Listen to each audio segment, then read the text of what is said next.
Hi, I'm Ananda Fitzsimmons, and I want to share the message of regeneration.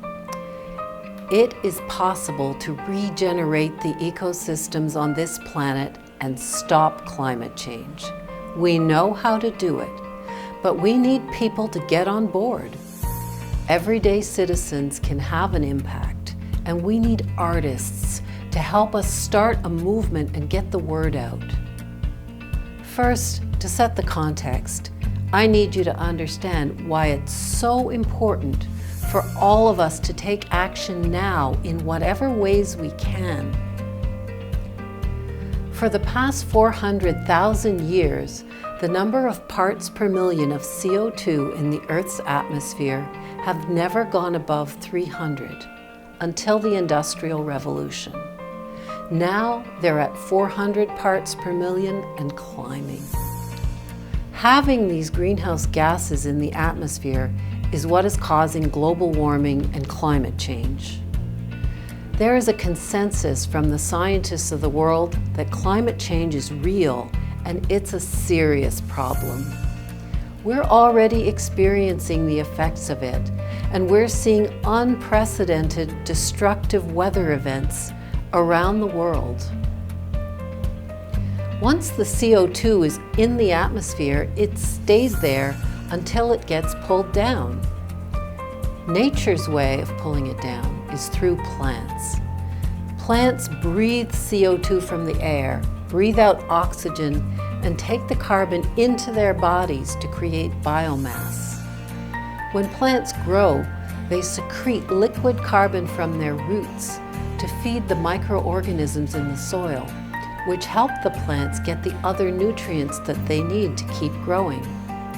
Animals eat the plants, and all living things are built out of carbon, water, and nutrients from the air and soil.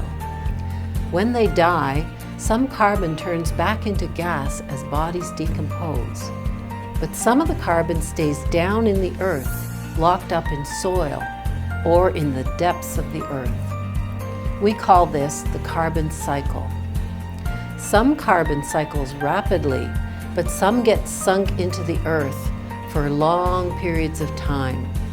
We call this the carbon sink because the carbon sinks into the earth and stays trapped there in places like peat bogs, in the depths of the ocean, and in soil humus.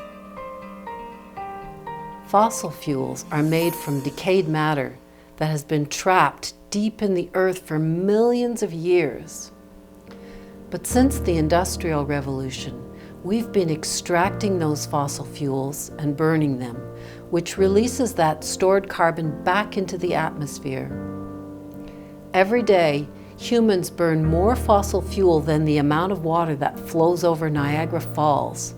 The equation is way out of balance. It took millions of years to make it and no time at all to burn it and release that CO2 back. There's less carbon being drawn down than carbon being released, and that hockey stick curve of parts per million of CO2 keeps going up. Since the start of the Industrial Revolution, agricultural practices have released an estimated 135 gigatons of carbon into the atmosphere. The world is warming not only because fossil fuels are being burned, but also because soils, forests, and wetlands are being ravaged.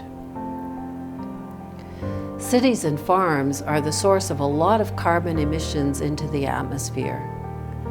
We need to have farms to produce our food and cities to live in, but we could do these things differently, and we have the knowledge to do so. What we need is the will to make changes. There's a lot about the way we do modern agriculture that has a very heavy carbon footprint.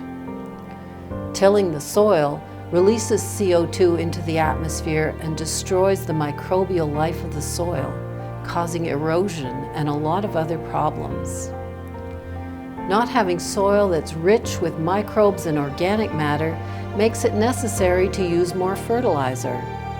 And fertilizer has a reaction in the soil which creates nitrous oxide, a greenhouse gas far more potent than CO2.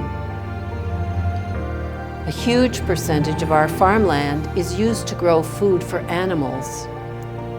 Monoculture crops like corn and soybeans are tilled and heavily fertilized and then mainly used to feed cows. And cows themselves create methane when they digest, which is a large source of greenhouse gas in itself. So although we are growing plants in agriculture, which draws carbon down, the way we're doing it releases more greenhouse gas than it draws down. So all this is very depressing, and I'm sure you've heard a lot of it already, and it probably makes you feel anxious and powerless. So let's focus on the good news. We can make changes to turn back this alarming climb of CO2 into the atmosphere, and we don't have to wait for politicians to do it. A new book has been published with the results of a meta-analysis on ways in which we can draw more carbon out of the atmosphere than we put back in. The book is called Drawdown, and the authors have studied 100 different ways which are well known and already being done in the world, that can pull down serious amounts of carbon or prevent it from being burned in the first place. It's not enough to just reduce emissions. We need to pull the carbon back down into the earth. If we add drawdown into the equation, we can reverse the rise of CO2 in the atmosphere. Some of these things need governments or special expertise to do, but many of these things can be driven by ordinary citizens. A lot are related to the food system, and we all buy and consume food. As consumers, we vote with our dollars, so we have a lot of power. Number 4 on the list is eating a mainly plant-based diet.